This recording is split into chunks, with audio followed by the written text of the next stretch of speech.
5장 12절서부터 이제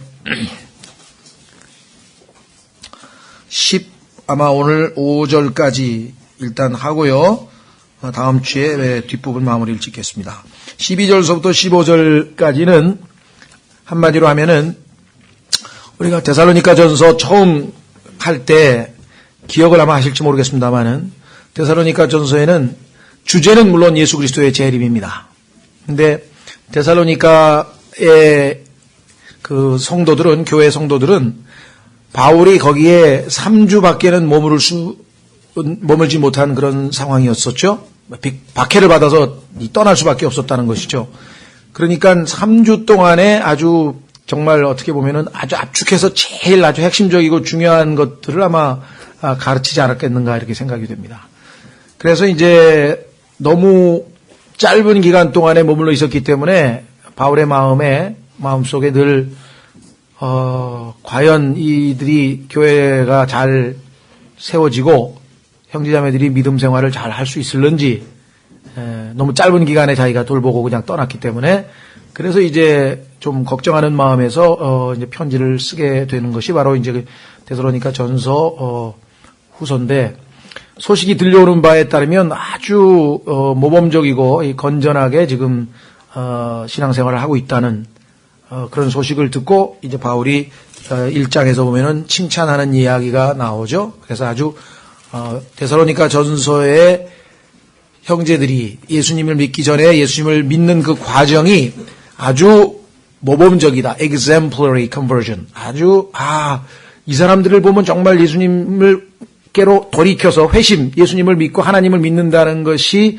어떤 것을 두고 하는 것이다. 딱 보면 데살로니가 사람들을 봐라. 이 사람들이 예수님 믿기 전에 이랬던 사람들인데 예수 그리스도를 믿고 이렇게 되지 않았느냐. 그렇죠? 하나님께로 돌이켰다. 그게 conversion이라고 그러죠. 회심이라고 그러는데 그래서 아주 모범적인 회심을 보여줬던 그 이후의 삶이 본이 되고 그래서 우리가 살펴봤고 그와 같은 모범적인 이 회심이 있었던 그 근거는 모범적인 사역자였던 바울의 사역 때문이었다. 그래서 2장에 가서 우리는 모범적인 사역의 모습을 봤었습니다. 그래서 그 모범적인 사역은 어떠한 일들을 사역자는 어떠한 일은 하지 말아야 되고 어떠한 일들은 하여야 한다. 이렇게 해서 지금 2장의 앞부분 전체가 11절서부터 12절까지가 바로 그 모범적인 사역에 관한 이야기였습니다. 오늘 우리가 살펴보려고 하는 것은 모범적인 회심과 더불어 모범적인 사역이 합쳐졌을 때 모범적인 교회, 모범적인 회중이 형성이 되어진다. 그래서 오늘 바울이 권면하고 있는 내용을 잘 보면 아주 모범적인 회중들의 교회의 모습을 여기에서 보여주고 있다는 것이죠. 자, 그래서 12절서부터 15절까지 한번 보겠습니다. 자,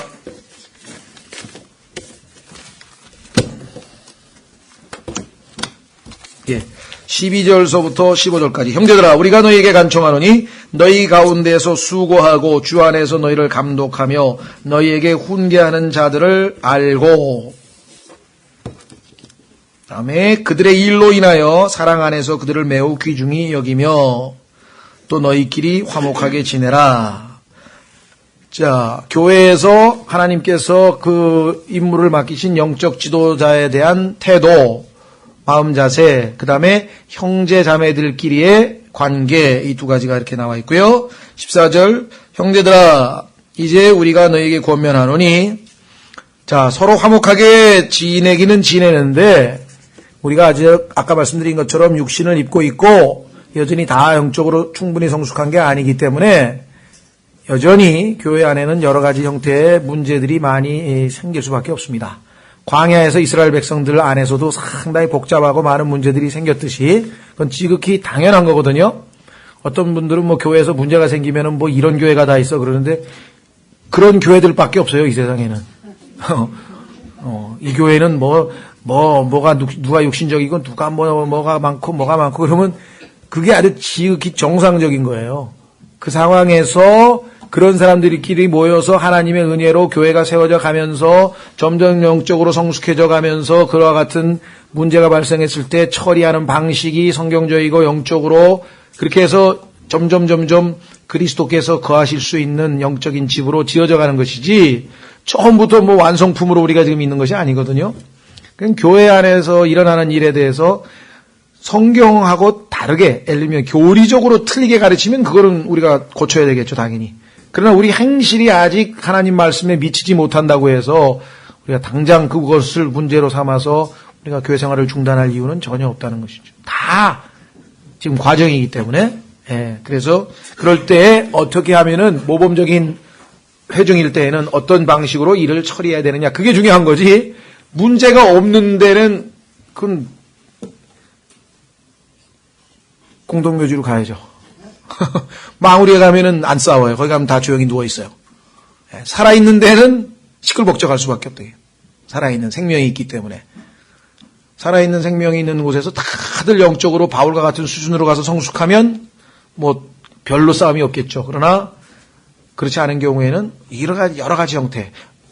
우리가 지금 겉으로는 화평한 것 같아도 속으로는 지금 다 누구는 좀 마음에 좀 이렇게 쓴뿌리가 있는 사람도 있을 것이고 못마땅한 사람도 있을 것이고 좀 싫은 사람도 있고 뭐 다 이게 지금 있는 것이거든요. 예.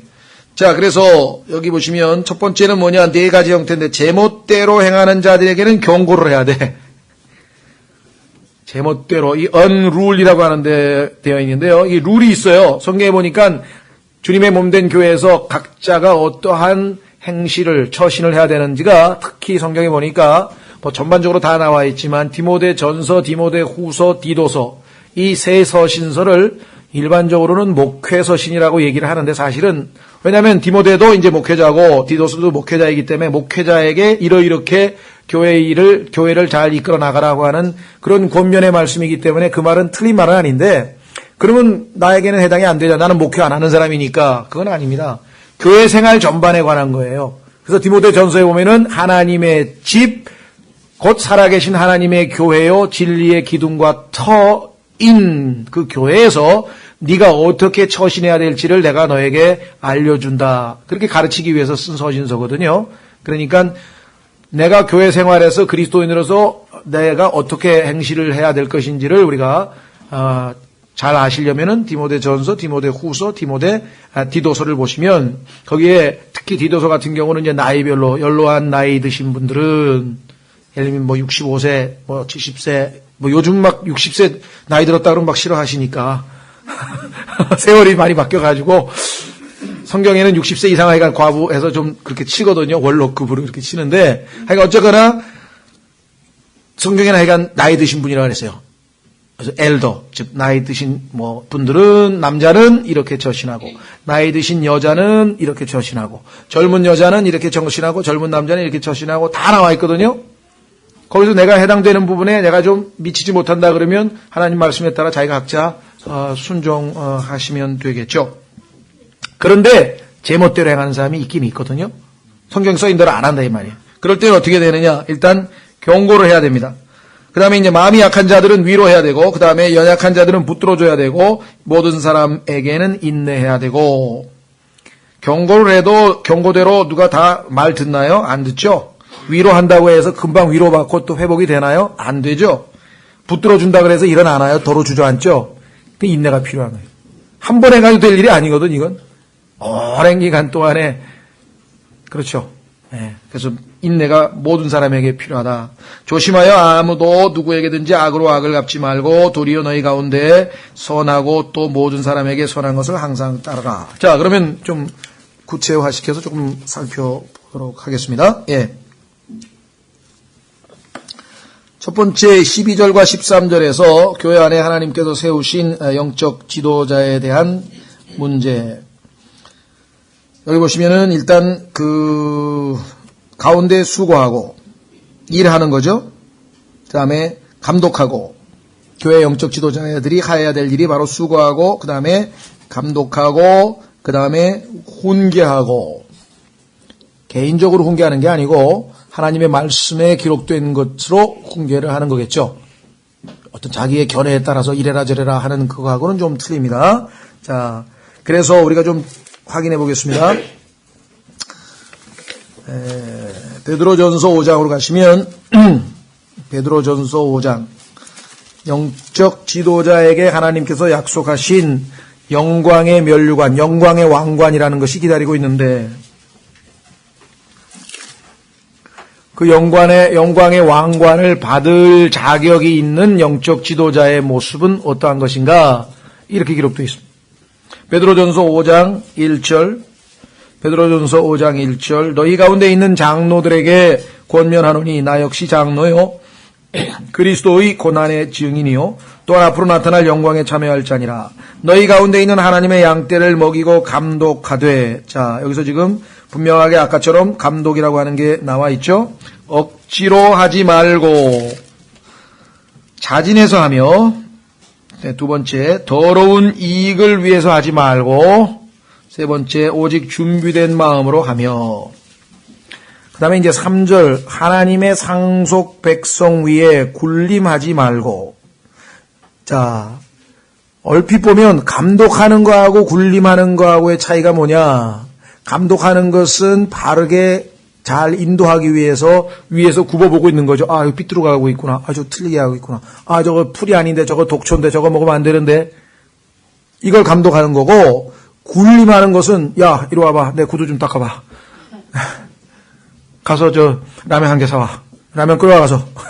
예를 들면, 군대에서 보면 그 윗사람이 군림해가지고 이렇게 하는 거 있잖아요. 부려먹고 뭐. 그죠? 내 차 좀 고쳐라 말이야. 뭐. 하여간 그런, 자기의 어떤 이렇게 종 부려먹듯이 그렇게 해서는 안 된다는 거죠. 예. 그러니까 여러분들이 그건 잘 판단하셔야 되고요.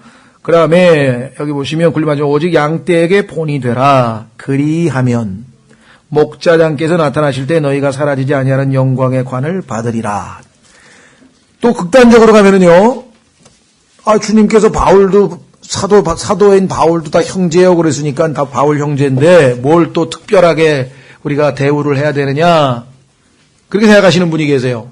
근데 성경에는 특별하게 대우를 하라 그랬어. 이게 다른 이유가 아니라 그 사람이 뭐 잘나서가 아니라 뭐 멋있어서가 아니라 아니면 다른 게 아니라 하나님의 말씀을 가르치고 그죠?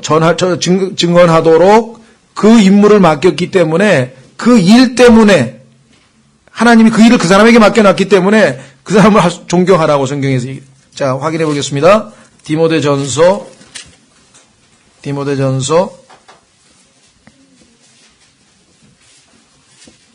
5장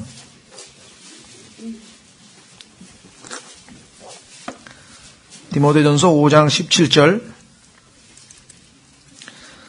잘 다스리는 장로들은 2배나 존경할 자로 여기되 다 서로 존경합니다. 그러나 2배로 존경할 자로 여기되 특별히 말씀과 교리에 수고하는 이들에게 그리할지니라.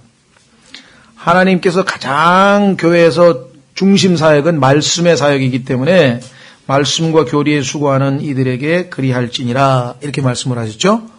예. 자, 그 다음에 이제 한 가지 또 우리가 짚고 넘어가야 될 것은 히브리서 13장으로 가시면 성경을 누가 가르친다. 하나님께서 그에게 그와 같은 사역을 맡기셨다고 해서 무조건 2배로 존경하고 무조건 다 순종하고 하는 거는 또 아닙니다. 왜냐하면 그 사람들이 행실이 어떠한가를 또 성경에서 잘 보고 그 사람이 한 말이 맞는 말이야 성경에. 그러면 그 말은 따르되 혹시 행실이 그렇지 않으면 그 행실까지 따라할 필요는 또 없다 이 말이죠. 이걸 또 조심해야 되네. 자, 히브리서 13장 7절. 히브리서 13장 7절. 하나님의 말씀을 너희에게 일러주고 너희를 다스리는 자들을 기억하며 그들의 행실의 결말을 깊이 살펴보고 그들의 믿음을 따르라.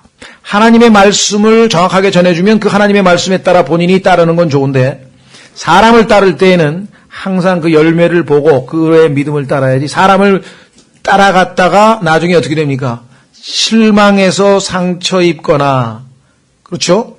또 아주 낙담해버리거나 하는 일들도 허다하게 우리가 생기는 것을 보게 됩니다. 그래서 우리는 하나님을 신뢰하는 것이고 그들의 행실의 결말을 깊이 살펴보고 그들의 믿음을 따르라 이렇게 되어 있습니다. 자, 그래서 첫 번째는 말씀드린 것처럼 교회에 하나님께서 이 주신 은사를 가지고 성도들을 말씀과 교리로 섬기고 또 그들을 감독하면서 필요할 때는 하나님의 말씀으로 훈계하고 인도하고 하는 그 역할을 하는 사람이 존경받는 그러한 회중이 교회가 성경적으로 모범적인 교회다. 이렇게 지금 5장 12절 13절에 나왔죠. 자, 다시 한번 확인합니다. 형제들아 우리가 너희에게 간청하노니 너희 가운데 수고하고 특히 말씀과 교리로 수고한다고 아까 나와 있었죠. 주 안에서 너희를 감독하며 너희에게 훈계하는 자들을 알고 그들의 뭘로 인하여? 인격으로 인하여? 예, 그들의 성격으로 인하여? 그들의 옷차림으로 인하여? 아니고 그들의 일로 인하여 사랑 안에서 그들을 매우 귀중히 여기며. 자, 여기가 이제 첫 번째 조건이고요. 두 번째는 형제들 간에 화목해야 돼, 화목. 자, 너희끼리 화목하게 지내라. 화목하게 지내는 방법은 간단합니다. 누구 하나가 다른 사람을 더 높이 여기면 되겠죠. 그래서 빌립보서에서는 아주 실질적인 그리고 가장 효과 있는 처방전이 하나 나와 있어요. 교회에서 화목할 수 있는 비결 확인해 보겠습니다. 빌립보서 2장.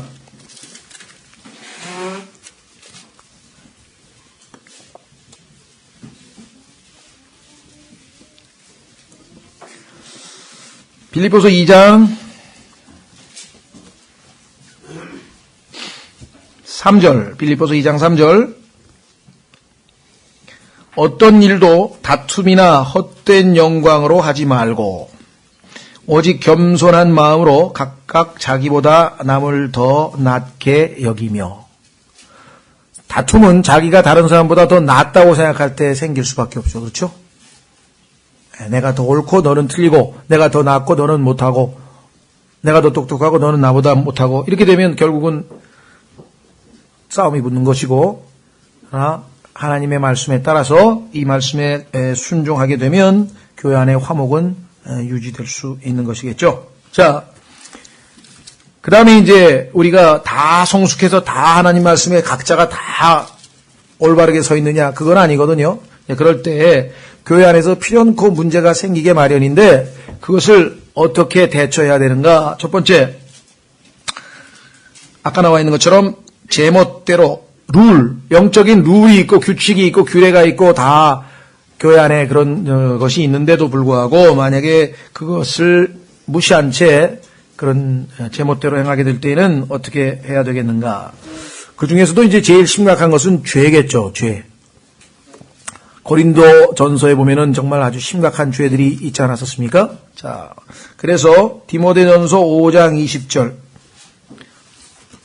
중대한 죄가 있을 경우에는요, 개인적으로 그것을 몇 번 얘기해서 그가 회개하지 않을 때에는, 회개를 하면 좋죠. 그러나 그렇지 않을 때에는 공개적으로 그 문제를 처리하지 않으면 안 된다. 왜?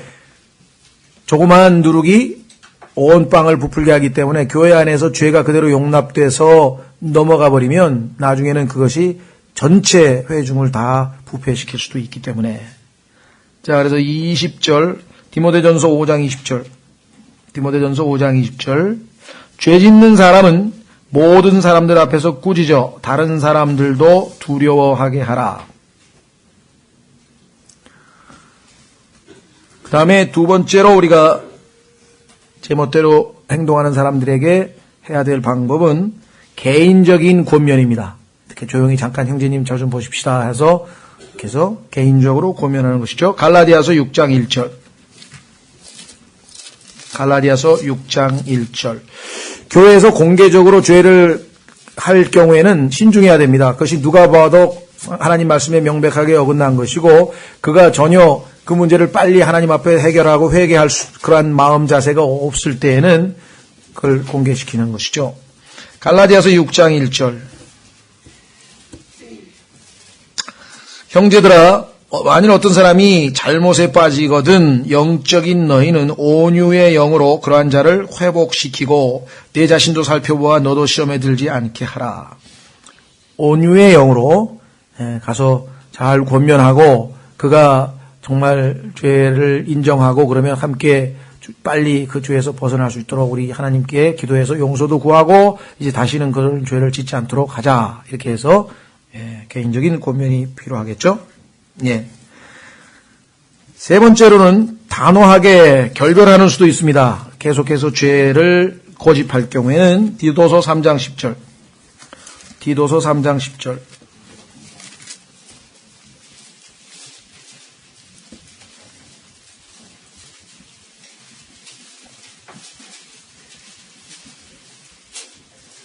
이단인 자는 한두 번 훈계한 뒤에 거절하라. 예를 들면 대표적인 경우가 하나님 말씀을 정면으로 반박하는 것 같은 거 있죠? 예. 구체적인 예를 굳이 들자면은요, 성경에서 예를 들면 하나님께서 하신 말씀을 정면으로 인정하지 않는 경우, 우리는 다 환난을 통과해야 되기 때문에 환난을 대비해야 된다.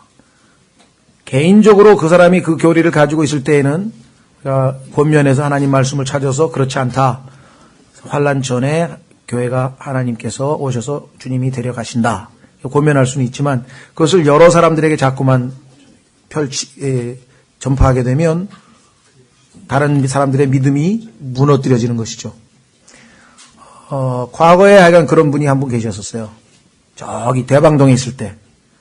할 수 없이 제가 개인적으로 그것을 확신을 가지고 갖고 있다면 지금 현재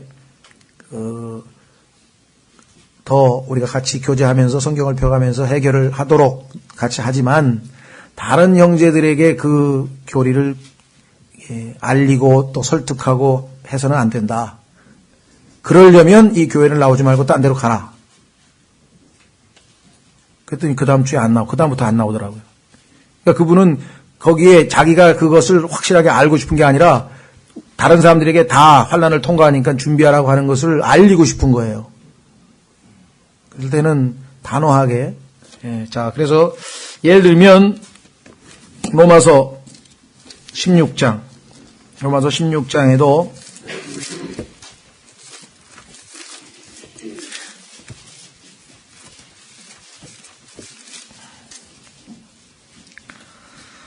로마서 16장 17절.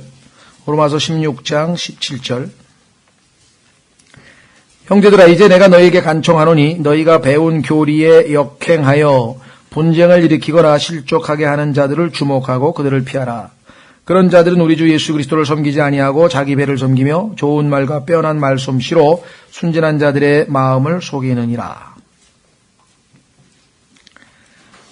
우리 주변에도 보면은 구원을 받은 그리스도인들이 다시 구원을 잃어버릴 수 있다라고 하는 그런 소위 말하면 아르메니안 교리를 받아들여서 그거를 또 이렇게 전파하시는 분도 계시고 또 그렇습니다.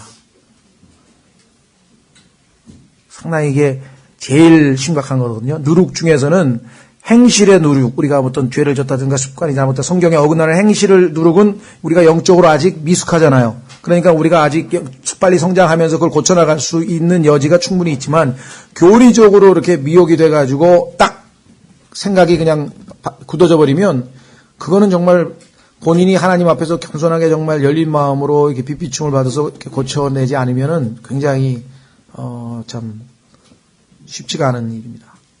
그래서 교회 안에서도 이러한 문제들에서 자유롭게 누구든지 자기가 하나님 말씀을 읽고 나름대로 이 해석도 할 수 있고 읽고 적용도 할 수 있고 다 하지만 공식적으로 봤을 때 교회 회중 전체로 봤을 때 분명하게 우리가 하나님 말씀하고는 어긋난 교리다 이럴 때에는 그 문제에 대해서는 분명하게 우리가 권면을 하고 도와주고 하는 것까지는 괜찮지만 그렇지 않은 경우에는 필요에 따라서 이와 같은 일도 우리가 교회 안에서 있을 수 있다는 것.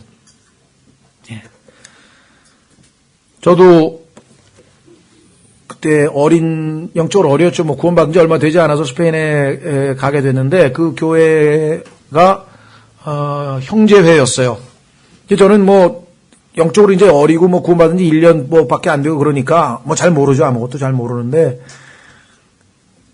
제가 소속되어 있는 교회가 당시에 바르셀로나 한인 순복음교회였대요. 그러니까 그때는 뭐 제가 뭐 순복음이 뭔지 뭐가 뭔지 그런 걸 잘 모르죠. 이제 우리는 오후 예배가 저녁 예배가 없으니까 저는 저녁 예배는 이제 스페인 형제들 교회를 방문을 했는데 그 교회에서 이제 이 한국에서 온 형제니까 구원 간증하고 뭐 이래서 간증도 하고 이렇게 다 했어요. 그러다가 어떻게 이제 교제를 하는 와중에 어디 교회를 다니느냐 해서 내가 뭐 한국 이렇게 순복음 교회를 다닌다 그랬더니 벌써 딱 이렇게 경계를 하더라고요. 왜냐하면 거기는 방언이 잘못됐다고 가르치는 교회란 말이죠.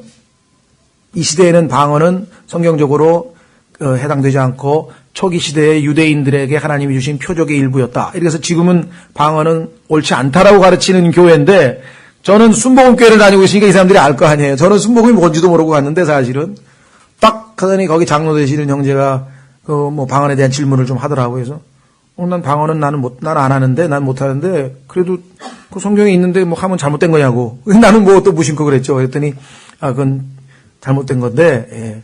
여기서 형제들과 교제할 때 방언에 대한 얘기는 하지 말아라. 그 경고를 하더라고요.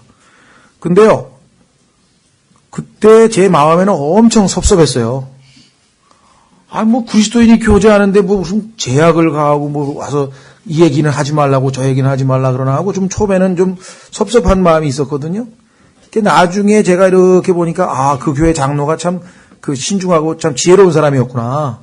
벌써 딱 보니까 풀 가스펠 처치, 여기는 방언하는 교회에서 왔구나. 그러면 그렇다고 해서 뭐 교제를 막고 그런 건 아니었거든요. 간증도 저 시키고 그리스도인은 와셨다고 해서 환영도 해주고 다 했는데 형제자매들과 교제할 때는 우리는 방언에 대해서 거기하고 가르침이 틀리니까 그 교제는 안 했으면 좋겠다. 참 그렇게 얘기를 해주신 걸 제가 기억을 하게 됩니다. 지금 와서 보니까 아주 올바르게 저는 그때 좀 별로 기분은 별로 안 좋았어요. 그래서 지금 와서 보니까 그 참 잘하신 거구나 이런 생각이 듭니다. 자, 그래서 이제 세 번째로 갑니다.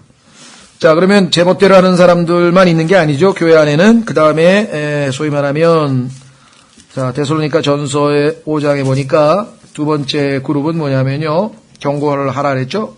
그 다음에 마음이 약한 자들을 위로하며 그렇습니다. 교회라고 하는 것은 아시다시피 정말 이런저런 삶에서 지치고 수고하고 무겁고 힘든 이런 이 세상의 풍파에 시달리기도 하고 정말 어디 가서 이 위로받을 데 없고 그런 분들이 와서 하나님의 사랑과 은혜로 이 위로도 받고 형제자매들과의 교제 가운데서 좀 안식도 하고 힘도 얻고 하는 그런 곳이기 때문에 그래서 여기 나와 있는 분들 중에 마음이 약한 자들 계시면 당연히 위로해야 되겠죠. 그래서 하나님의 말씀으로 서로 위로하는 사역이 활발하게 이루어지는 교회 역시 본이 되는 교회에서 이뤄야 될 당연히 있어야 될 그러한 덕목이기도 합니다. 그래서 보통 우리 한국에 있는 교회들의 특성은 이 교회 가서 이제 위로받는 것이 상당히 아마 많은 비중을 차지하는 것 같아요. 워낙 삶이 이제 어렵고 힘들 분들이 많다 보니까 그러신 것 같긴 하거든요. 그것 좀 필요한 일이고 중요하긴 합니다. 과거에 하여간 있던 교회들에서 좀 위로가 아니라 좀 더 상처받는 일들을 좀 이렇게 겪어가지고 상담을 한 적이 많고 지금도 아마 충분히 있겠습니다만은 적어도 이 교회라고 하는 데는 여러분도 아시다시피 예수 그리스도 안에서 하나 됐던 것 그렇죠? 예수 그리스도의 안에서 형제되고 하나 되는 그것 이외에 다른 조건이나 이거를 따지는 데가 아니거든요. 그렇잖아요. 그러니까 뭐 그 사람이 뭐 사회적으로 뭐 지위가 높던 아니면 그 사람이 뭐 교육 수준이 높던 아니면 무슨 뭐 재산이 많던 적던 이걸로 교회 안에서 만약에 어떤 무슨 대우가 달라진다든가 무슨 뭐 그 사람을 대하는 태도가 달라진다 이런 것들이 없어야 되는 건 당연한 거죠. 그렇죠? 예. 그러나 여전히 교회 안에서도 우리가 육신적이다 보니까 그런 문제가 생깁니다. 특히 심할 경우에는 아주 그건 하나님 앞에서 큰 죄가 되죠. 예를 들면 야고보서 1장으로 가보십시오. 야고보서 1장에 가면은 야고보서 2장 죄송합니다. 야고보서 2장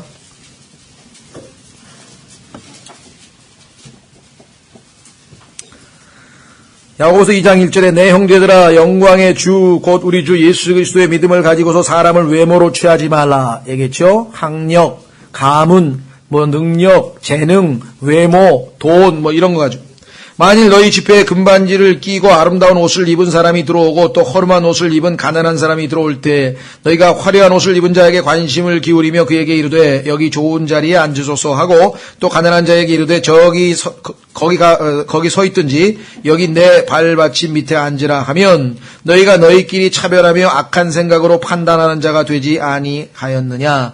내 사랑하는 형제들아 귀를 기울이라. 하나님께서 이 세상에 가난한 자들을 택하사 믿음에 부요하게 하시고, 가난하다고 하는 것은요, 물질적으로 궁핍하다고 하는 것은 영적으로 풍요로움을 누릴 수 있는 좋은 유리한 고지를 선점한 거예요.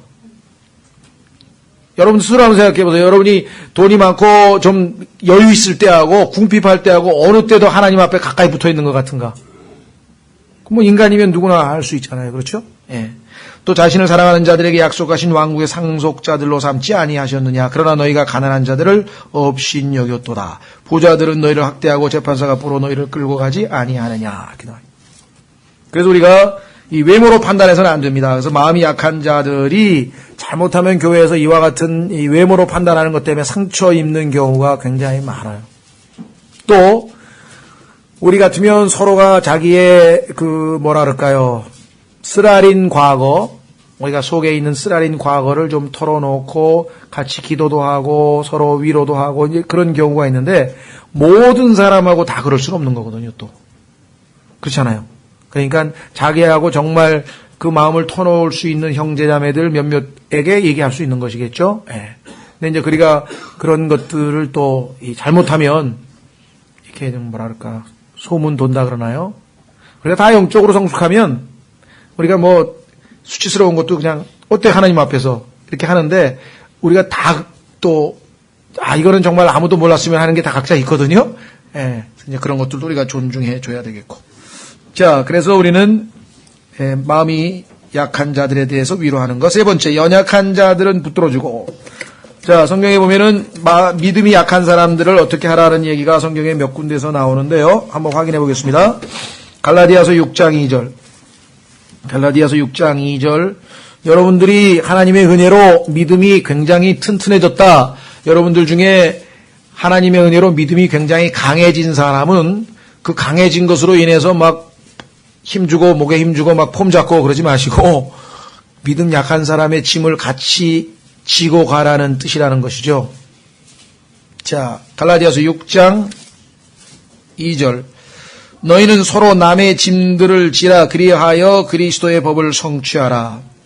짐을 져주는 역할을 하는 것이고요. 그다음에 로마서 14장 1절. 로마서 14장 1절.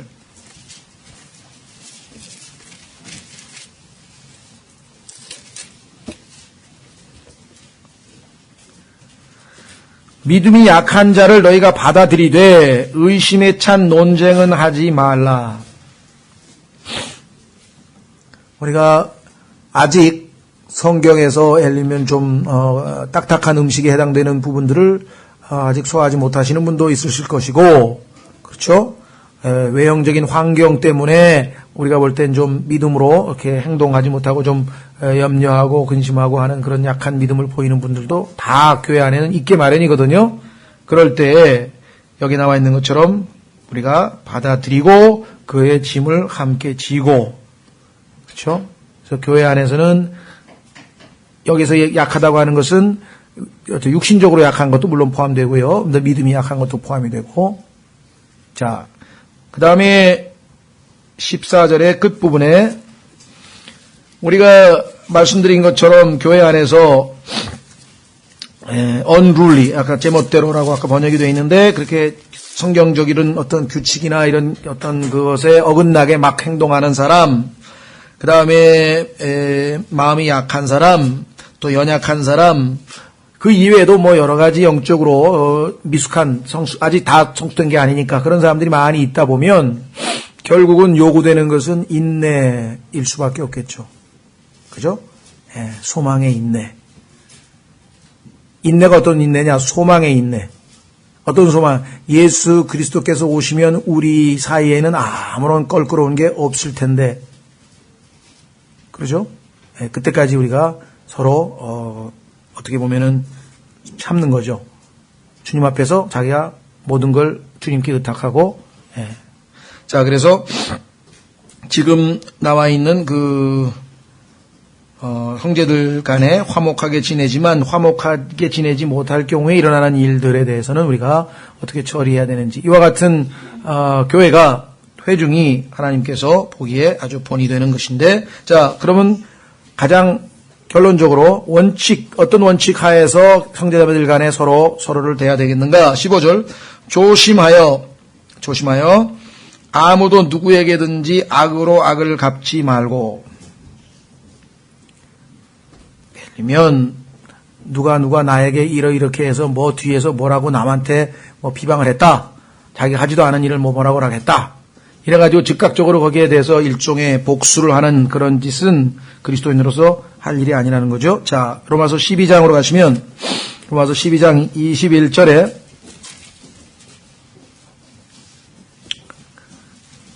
어둠을 이길 수 있는 방법은 어둠으로 나가면 똑같이 깜깜해지는 거고요. 어둠을 이길 수 있는 방법은 빛입니다. 빛이 비추면 어둠은 자동적으로 물러가게 되어 있는 거죠. 그래서 악에게 지지 말고 도리어 선으로 악을 이기라. 21절. 로마서 12장 21절. 나에게 누군가가 악하게 대할수록 나는 그를 더 선하게 대해주면 그건 이기는 거예요. 그런데 내가 똑같이 악하게 대해주면 비기는 거야. 그냥 그건. 최대한으로 가봐야. 자, 그 다음에 고린도전서 6장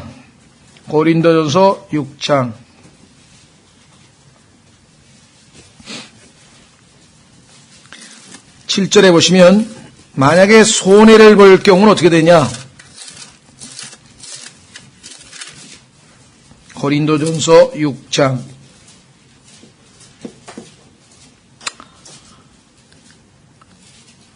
1절에 보면요.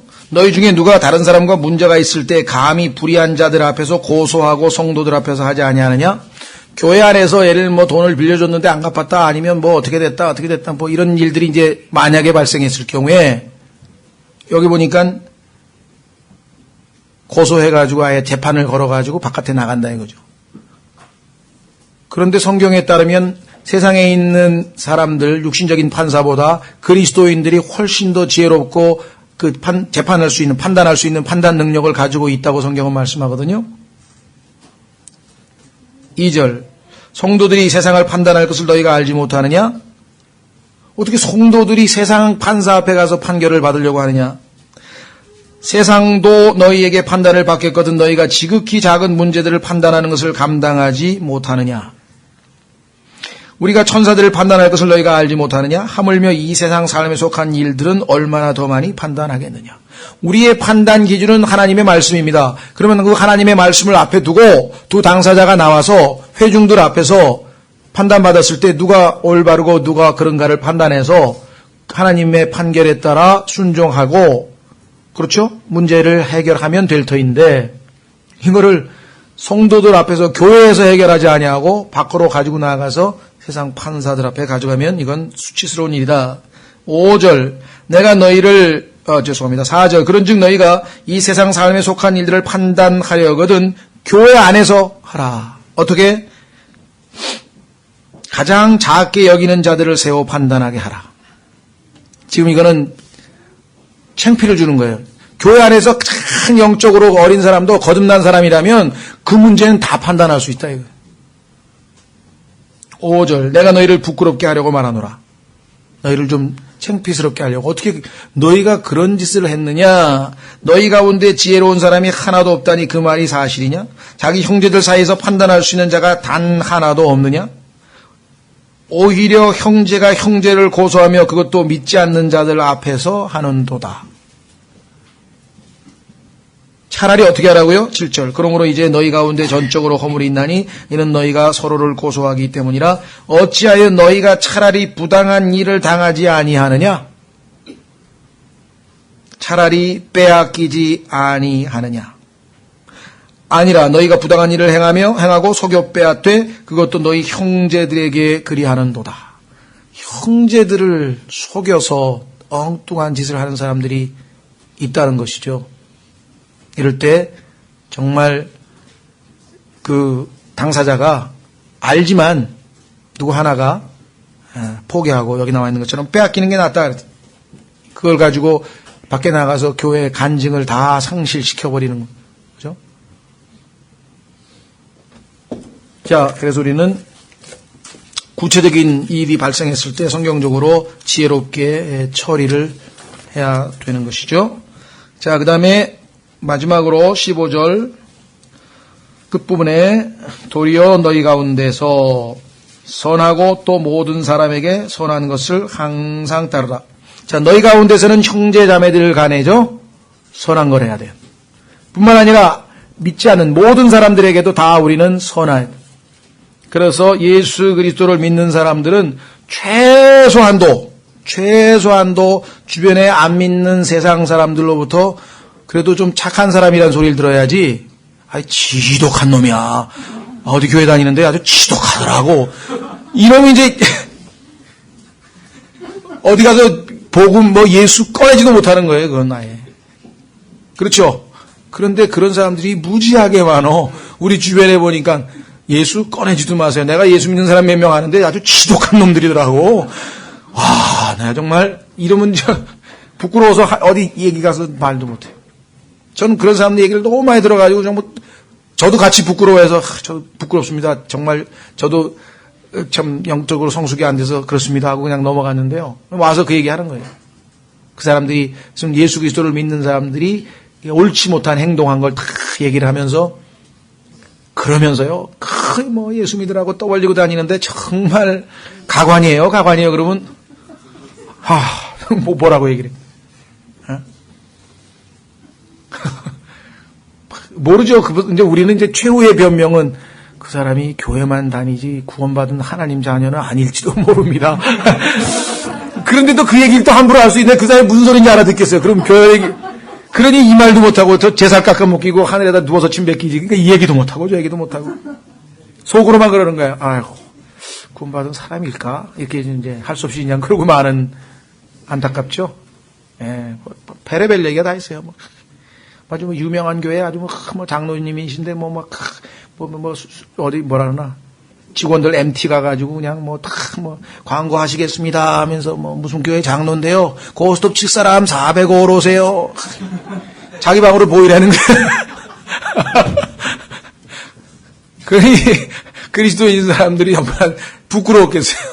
이거 이러지도 못하고 저러지도 못하고 그런 우스개 얘기로부터 시작해서 하여간 그 예가 끝나질 않아. 얼마나들 일어난 일들이 많은지. 참, 구원받은 그리스도인으로서 우리가 그런 행실을 해서 구원이 참 없어지지는 않고 정말 여전히 하나님의 자녀로서의 신분은 하나님의 신실하심 때문에 누리겠지만, 참 하나님 앞에 가서 뭐라고 해야 되나요? 민망스러워서 어떻게 그분을 뵐까? 그렇지 않습니까? 나를 위해서 그렇게 신실하시고 그렇게 사랑하시고 그렇게 잘 대해주신 분의 어떤 이 명예를 그렇게 손상시켰잖아요.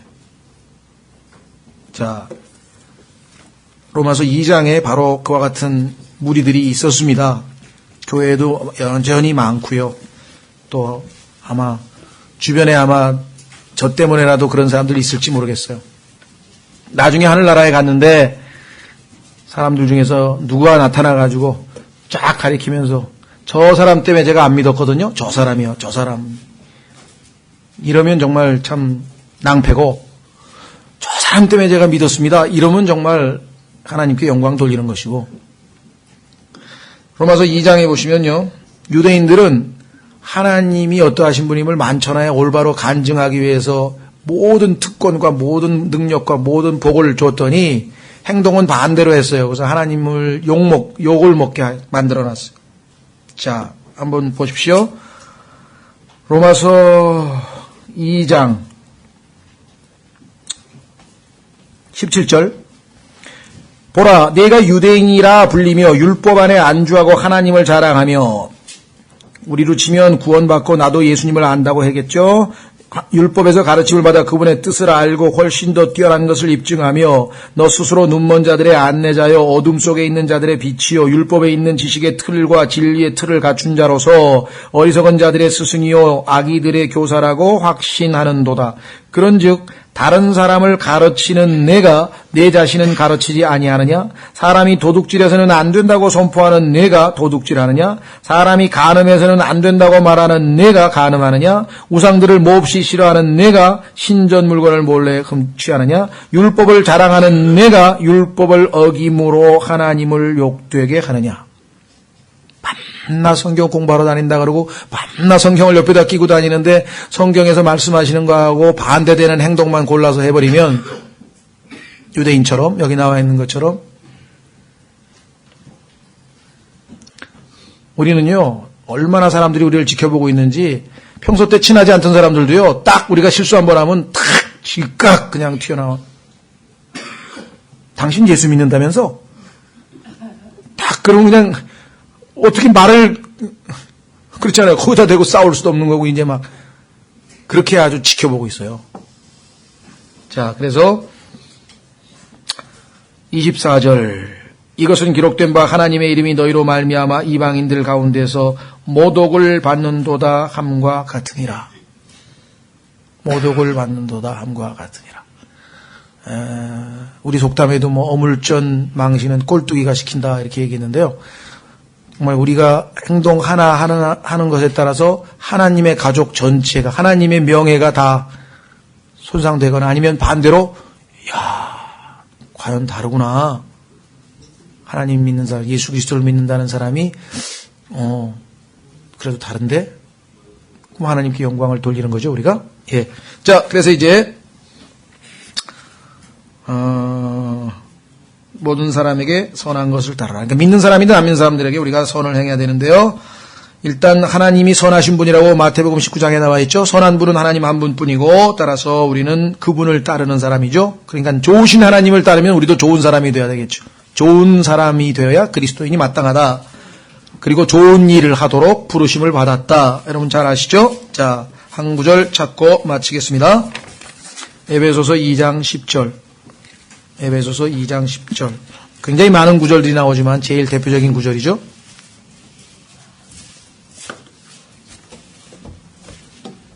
에베소서 2장 늘 말씀드립니다마는 8절 9절은 구원받은 그리스도인들이 아주 많이 암송하고 좋아하는 구절입니다. 정말 이 구절만 읽으면 너무 감사하죠. 그렇죠? 왜냐하면 나의 행위가 아니라 믿음으로 은혜로 구원받았다고 하는 말씀이니까. 8절부터 보시면 너희가 믿음을 통해 은혜로 구원을 받았나니 그것은 너희 자신에게서 난 것이 아니요 하나님의 선물이니라. 행위에서 난 것이 아니니 이것은 아무도 자랑하지 못하게 하려 함이라. 자, 여기에 행위가 우리의 구원받는 조건에는 전혀 아무런 역할을 못했습니다. 그런데 문제는 10절에 가니까 그렇게 은혜로 믿음으로 거저 구원을 받고 은혜를 받은 사람이면 행위가 달라져야 돼. 못된 행위, 악한 행위, 나쁜 행위를 하던 사람이 좋은 행위를 하라고 하나님께서 구원을 하셨다는 거예요. 10절. 그러니까 9절에 나와 있는 행위와 10절에 있는 행위가 다르겠죠. 하나는 율법의 행위라 그러고 하나는 믿음의 행위라 그래요. 구분이 돼야 됩니다. 율법의 행위가 아니라 믿음의 행위다. 10절 우리는 그분의 작품이요 그리스도 예수님 안에서 이게 단서예요. 왜? 구원받기 전에는 우리는 그리스도 예수님 바깥에 있었거든요. 아담 안에 있었어요. 그렇죠?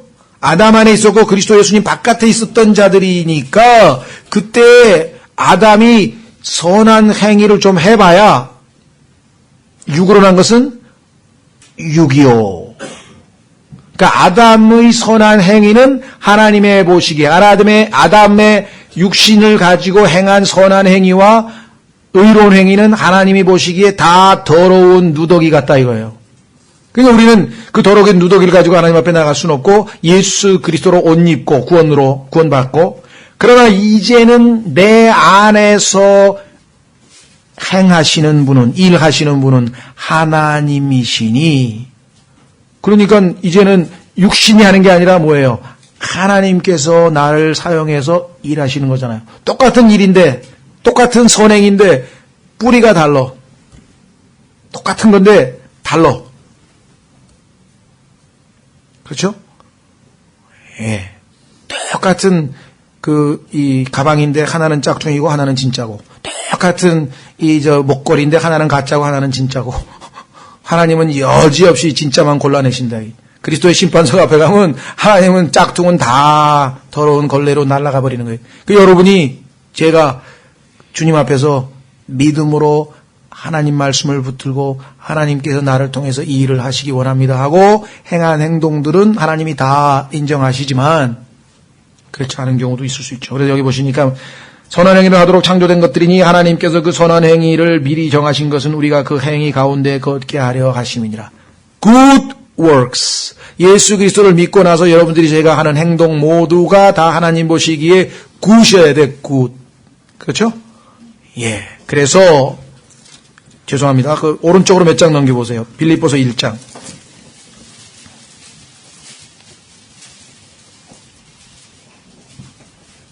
6절. 이번에는 진짜 읽고 마치겠습니다. 죄송합니다. 빌립보서 6장 1절. 너희 안에서 good work, 선한 일을 시작하신 분께서 누가 시작하셨어요? 구원받는 즉시로. 이거는 이제 육신적으로 아담의 성품을 가지고 하는 선행하고는 차원이 다른 선행이거든요. good work, 그런 하나님 인정하는 good work 뭐냐? 이제 그분께서 내 안에서 들어오셔서 시작한 그거예요. 제일 처음에는 예수 그리스도를 믿고 제일 처음에 하는 선행은 뭐겠습니까? good work.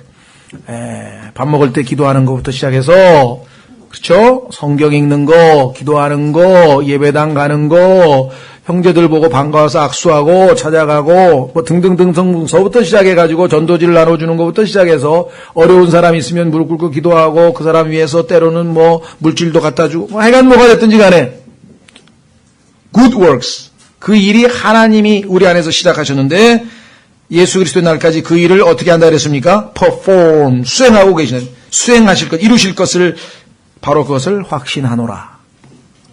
그렇죠? 네. 자, 그래서 우리는 모범적인 회중은 교회 안에 아무 문제가 없는 게 아니라 다 똑같습니다. 어느 교회나. 다만 하나님의 말씀에 따라 우리가 성경적으로 일을 잘 처리하고 그 대신 어떻게 해야 돼요? 꾸준히 성장이 돼야죠. 정체가 되면 안 된다 말이에요. 꾸준히 성장해야 강한 사람이 있어야 또 약한 사람을 붙들어 줄 거 아니에요. 그럼 위로도 하고. 그렇죠? 예. 정말 이제 다음 시간에 이제 데살로니가 전서를 마무리 지으면서 참 하나님께서 이렇게 샘플로 아주 모범적인 교회를 우리에게 보여주신 것. 아, 이게 하나님의 은혜가 임하면 충분히 가능한 얘기구나. 그죠? 예. 감사드리고요. 이 시간 다 같이 일어나셔서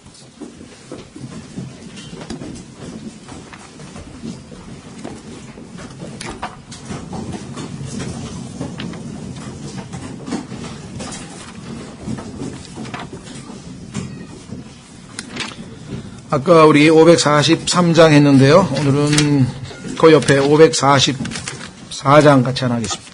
544장.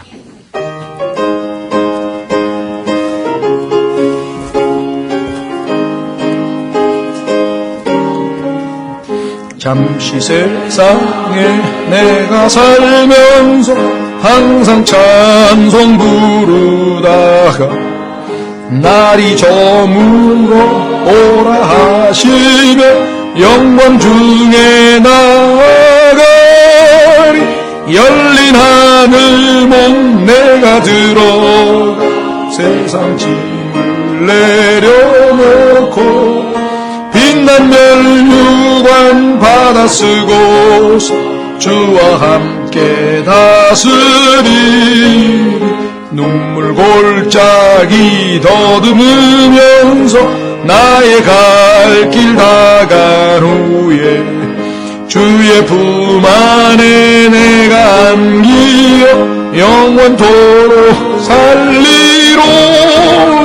열린 하늘 문 내가 들어가 세상 짐을 내려놓고 빛난 멸류관 받아 쓰고서 주와 함께 다스리. 나의 가는 길 멀고 험하며 산은 높고 골은 깊어 뻔한 나의 몸 쉴 곳 없어도 복된 날이 밝아오리. 열린 하늘 문 내가 들어가 세상 짐을 내려놓고 빛난 멸류관 받아 쓰고서 주와 함께 다스리리. 한숨 쉬고 죽음 없는 날 사모하며 기다리니 내가 그리던 주를 배울 때 나의 기쁨 넘치리라.